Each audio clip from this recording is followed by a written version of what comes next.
আয় আয় আয় আয় আয় আয় আয় আয় আয় আয় আয় আয় আয়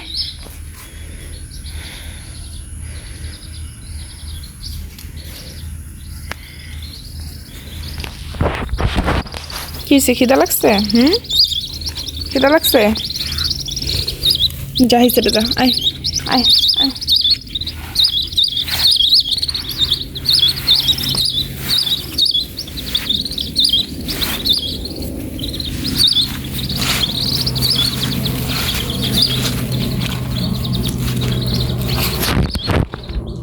আসসালামু আলাইকুম, হ্যালো এভরিওয়ান, কেমন আছেন সবাই? আশা করি সবাই খুবই ভালো আছেন। আমরা আলহামদুলিল্লাহ সবাই খুবই ভালো আছি।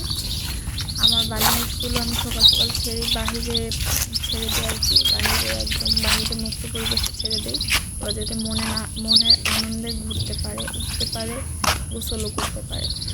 সো বন্ধুরা, আপনারা আমার ভিডিও দেখেন ঠিকই, কিন্তু লাইক করেন না, ভিডিওটি শেয়ারও করেন না, সাবস্ক্রাইবও করেন না। তো আপনারা অবশ্যই কষ্ট করে আমার ভিডিওটি সাবস্ক্রাইব করে দেবেন, লাইক করে দেবেন। আমার চ্যানেলটি সাবস্ক্রাইব করে ভিডিওটি ভালো লাগলে অবশ্যই লাইক করে দেবেন, তাহলে আমি আরও ভিডিও করার আগ্রহ পাই, আনন্দ পাই।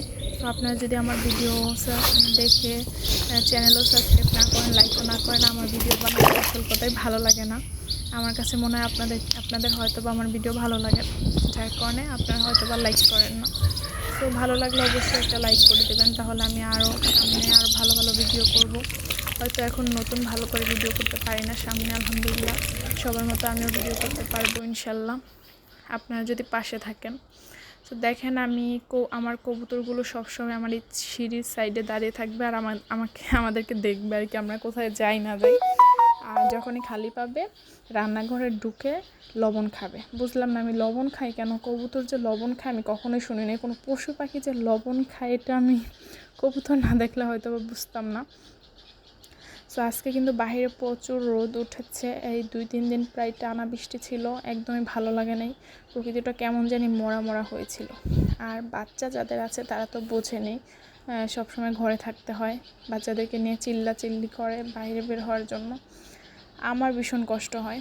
সো রোদ উঠেছে, অনেক ভালো লাগতেছে, গরম লাগলে তাও সহ্য করে নেওয়া যায়। আজকের পরিবেশটা আমার কাছে খুবই ভালো লাগে। এদিকে রাফিয়ার জন্য আমি নুডলস রান্না করতেছি। আমি বাচ্চাদেরকে সবসময় দেশি মুরগির ডিমই খাওয়ানোর চেষ্টা করি, ব্রয়লার ডিম একদমই খাওয়াই না। এদিকে রিফামনি সকাল সকাল উঠেই লেখাপড়া শুরু করে দিয়েছে, এই যে লিখতেছে, সাথে বিস্কিট নিয়ে খাবে, একটা করে খায় আর একটা করে লেখে। লাগতেছ? লেখা শেষ হয়েছে? দেখি তো পারো কিনা, লেখো তো দেখি। যে নুডলস রান্না শেষ, একদম ডিমের সাথে, মানে নুডলসের সাথে ডিমটা পুরো মিক্স করে ফেলেছি। এই দেখেন, নুডলস নিয়ে বসে আছি, এদিকে উনি টিভি দেখতেছে।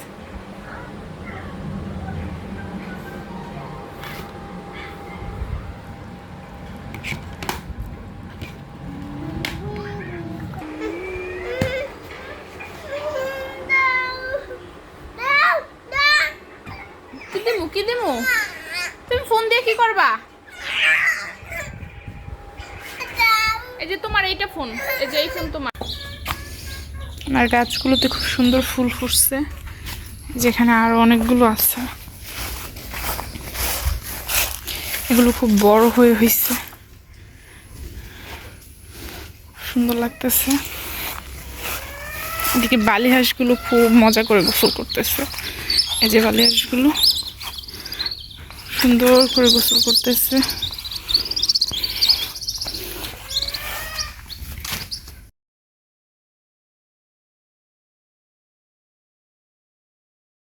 এখন আমি কাকিদের বাসায় আসছি টক পাতার জন্য। আমি টক পাতা গাছ লাগিয়েছি, বাট সবগুলোই ছোট ছোট, তার কারণে এখান থেকে নেব। টক পাতার ভর্তা আমার কাছে খুবই ভালো লাগে, সো আজকে আপনাদের সাথে রেসিপিটা অবশ্যই শেয়ার করব। এই যে দেখেন, মাশাআল্লাহ অনেক হয়েছে।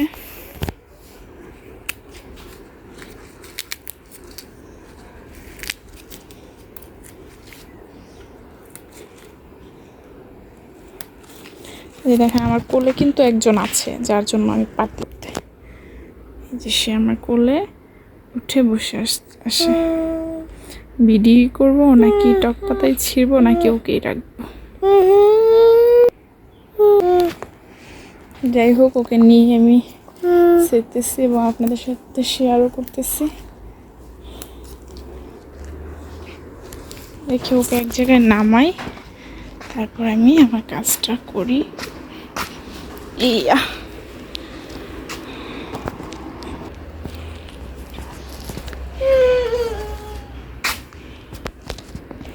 অনেকগুলো পাতা তোলা হয়ে গেছে আমার একার জন্য, এগুলো অনেকগুলো। এখানে ড্রাগন গাছের সাথে আমি এখানে ছোট্ট 2টা ট্রাক টক পাতা গাছ লাগাইছিলাম। এই যে এখন আপাতত এতটুকু হয়েছে, এখান থেকে তো আর নিয়ে ভর্তা বানানো যায় না, যার কারণে কাকির কাছ থেকে আনলাম। এই যে আমার ড্রাগন গাছটা, কোনো খবর নেই ফল আসার। চলেন আমাদের বাড়ির পিছন মানে সামনের সাইডটা দেখাই। যেখানে 2টা পেঁপে গাছ, মাশাআল্লাহ অনেক পেঁপে হয়েছে, এমনিতেই হয়েছে গাছটা। যে পিছনে আনারস ক্ষেত, আনারস বাগান আর কি, পুরো জঙ্গল হয়ে আছে। এই সময় তো আনারস ধরেও না, গাছের যত্নও নেই। আর এই সাইডটা প্রচুর কাশফুল ফোটে, শীতকালে এত সুন্দর লাগে, এক কথায় এই সাইডটা যেমন সাদা হয়ে থাকে ফুলে পুরো। এখন তো জঙ্গল হয়ে আছে, বর্ষাকাল গেছে, সামনে গাছপালা দিয়ে এখন পুরো ভর্তি, শীতকালে খুব সুন্দর লাগে।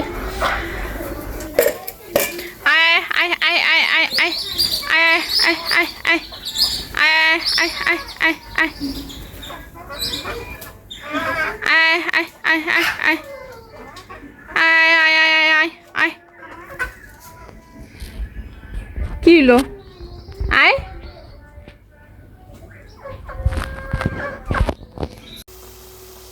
এখানে সেই টক পাতার ভর্তাগুলো বানাবো, টক পাতাগুলো সিদ্ধ করে নিয়ে। এই যে ফাইনালি আমার ভর্তার সব কিছু রেডি করা শেষ। এখানে আমি টক পাতা সিদ্ধ করে নিয়েছি হালকা পানি দিয়ে আর কি। টক পাতার মাছ থেকে অনেক পানি বের হয়েছে, পরে এগুলো শুকিয়ে তারপরে আমি হালকা একটু পানি দিয়ে সিদ্ধ করে চামচ দিয়ে নেড়ে চেড়ে সিদ্ধ করে নিয়েছি।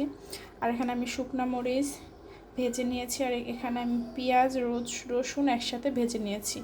আর এখানে আমি সরিষার তেল ব্যবহার করেছি আর লবণ দিয়েছি।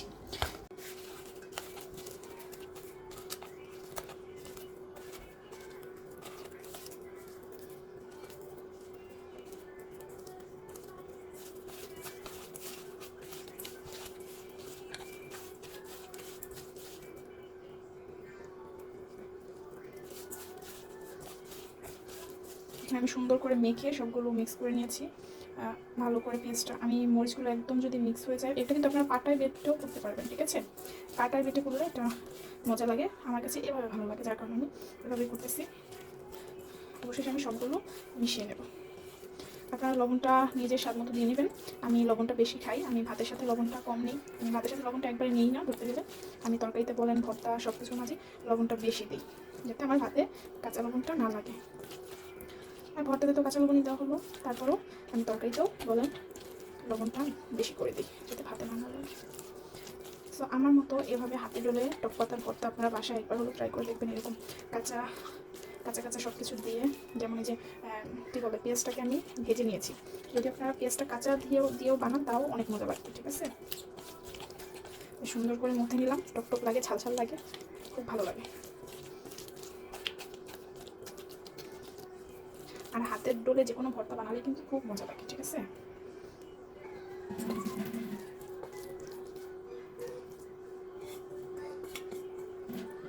কুকারে ভাত বসিয়ে দিয়েছি, ভাত প্রায় হয়ে আসছে, এখনো পুরোপুরি হয় নাই, হয়ে যাবে।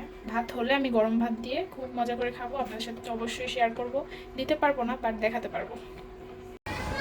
আমার ভাতও হয়ে গেছে, হালকা একটু ভর্তা নিয়ে আমি আপনাদেরকে বলি। আমার কিন্তু গরম ভাতের সাথে এই যে ভর্তাটা খুবই ভালো লাগে। আমি ভর্তা হলে ভাতটা কিন্তু একটু বেশি খাই, আপনাদেরকে বলে নেই, আপনারা হয়তো ভাবতে পারেন এত ভাত খাচ্ছে আপু। ভর্তা থাকলে একটু ভাতটা বেশি খাই।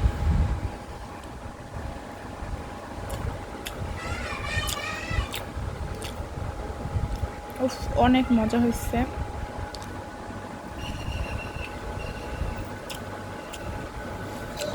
ভীষণ মজা হয়েছে। আজকে দুপুরে আমি খাওয়ার জন্য ভর্তাই নিয়েছি, আর আমার ছোটো মেয়ের জন্য নুডলস, বড় মেয়ের জন্য দুধ জাল দিয়েছি, দুধ দিয়ে ভাত খাবে। আমার হাজব্যান্ড আজকে বাসায় নেই।